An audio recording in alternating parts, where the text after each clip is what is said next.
मेरे साथ ये क्या हुआ গাইস? দই বানাইতে গেছিলাম কিন্তু দই মনে হয় আমার লগে রাগ করতে লেগে দই না হইয়া পুডিং হয়ে গেছে। তো চলো আমার এই আনসাকসেসফুল রেসিপিটা তোমাদের সাথে শেয়ার করি। দই জমানোর লেগে প্রথমেই লাগবে টক দই। তো টক দই পানি ঝরাই নিতে হইব। তো আমি অনেকগুলা দই নিয়ে নিলাম, পানি ঝরাইতে রেখে দিব আধা ঘন্টার মতো।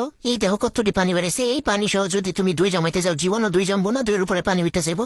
তোমারে আমি টিপস দিতেছি, আমার দই আজকে জমে নাই, কিন্তু বিশ্বাস করো সেম ভাবে আমি যতবার দই বানাইছি অতবার আমার পারফেক্ট দই হয়েছে। যেই আমি ক্যামেরা ডাউন করছি অমনি আমার দই শেষ।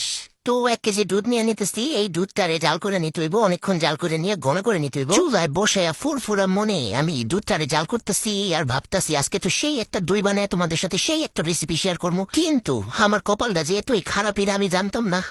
তোমরাও দেখো আমার কপালটা ঠিক কতটা খারাপ, দেখতে থাকো আমার মতো তোমরাও অবাক হয়ে যাবে। তো দুধটারে জাল দিয়া ঘন করে ফেলছি, এখন চিনি দিয়া ক্যারামেল করে নিবো। এখানে আমি 1/2 কেজি দই বানাইতেছি আর 1/2 কেজির জন্য 1/2 কাপ চিনি দিয়ে দিছি। এখন একটু পানি দিয়ে দিলাম। চুলার জালটা অন কইরা অনেকক্ষণ অপেক্ষা করবো, ধৈর্য ধরে অপেক্ষা করতে হইব চিনিটা গইলা যাওয়া পর্যন্ত আর একটা কালার এসে পড়া পর্যন্ত। এই যে বুদবুদ বুদবুদ করতেছে, কখন জানি কালার হয়ে পড়ে, কালার হয়ে পড়লেই ক্যারামেল পুইরা যেতে পারে, সাবধান থাকতে হইব। বুদবুদ করতে করতে যখন চিনি গইলা যাইব তখন এই যেমনি ঘুরা ঘুরা নাড়াচাড়া দিতে হইব, ঘুটাঘুটি কইরা সাবধানে কালারটা নিয়ে আসতে হইব। এই যে কালারটা এসে পড়ছে, বেশি কালার করে ফেলা যেমন আমি তো আবার সব জিনিস পুইরা লাই, এটা যদি পুইরা লাই আমার দই পুরো 12টা বেজে যাবো। পুইরা যাওয়ার আগে তাড়াতাড়ি করে জাল করা দুধটা এনে দিয়ে দিলাম, আর দেওয়ার সাথে সাথে এই ক্যারামেলটা একদম শক্ত হয়ে যাবো। তুমি নাইরা চেরা সব শক্তি দিয়ে উঠাইতে পারবে না, কিন্তু ভয় পাওয়ার কোনো কারণ নাই। একটু পরে এটা গোল্লা যায় সুন্দর একটা কালার এসে পড়বো। এই যে দেখো ক্যারামেলটা গোল্লা একদম ছুটে গেছে, কিন্তু কালারটা আমার মন মতো হয় নাই দেখে আমি লাল কালার দিয়ে একদম পিঙ্ক কালার বানাই লেছি। কেমনটা লাগে? এখন আবার একটু হলুদ কালার দিয়া এটার একটা কালারের মধ্যে নিয়ে আসলাম। এইবার কালারটা মোটামুটি ঠিক আছে।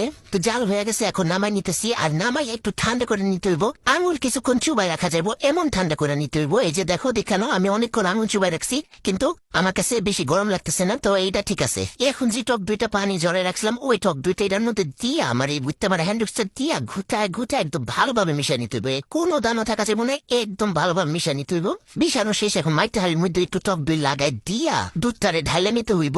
এখন ঘরের যত কাঁথা বালিশ আছে সব নামাই নিতে হইব। এই কাঁথা বালিশ দিয়া এই দুধরে ঢাইকা যাইতা একদম থুয়া দিতে হইব সারা রাতের লেগা। এই দেখো দইয়ের কি পর্দা করা লাগতেছে, বিয়ের দিনে মনে কন্যারে এত পর্দা করা লাগে না। তার উপর আবার বালিশ চাপা দিছি, তাও একটা না দুইটা। পরের দিন এই পর্দা খোলার পালা, আল্লাহর কাছে দোয়া করতেছি যেন আমার মান সম্মানটা থাকে। তো দেখি খুলতেছিলাম তখন তো মনটা ফুরফুরে, কারণ আমি জানি আমার দুই পারফেক্ট হইব। কিন্তু কে হুয়া মেরে সাথে কে হুয়া দই জমে নাই। তারপর আরো একদিন রেখে দিছি, এখন দেখি এটার কি অবস্থা। শালা এখন জমছে ঠিকই, কিন্তু এমন ফুদ্রি ফুদ্রি হয়েছে কেন? এটা কেমন দই হইল? একটু কাইটা দেখি ভিতরের কি অবস্থা। ও মা গো, ভিতরেও ফুদ্রি ফুদ্রি। বাহ বাহ, এটা কি কি দই হইল? কি আর কমো আমার দুঃখের কথা, আমার দুধ চিনি সব নষ্ট হইল। এমন হইল কেন বলো তো? আমি তো সবসময় এমনি বানাই, আমার অনেক পারফেক্ট দই হয়, কিন্তু তোমাদের সামনে হইল না। আর আমার মা আর কিল গুতা তো একটাও মাটিতে পড়ে নাই। আমার লাস্ট বার ওয়ার্নিং দিছে আমার মা, আমি যেন তার অন্য ধ্বংস আর না করি। দূর ভালোই লাগে না, হইল না। তোমরা বললো তো কেন হইল না?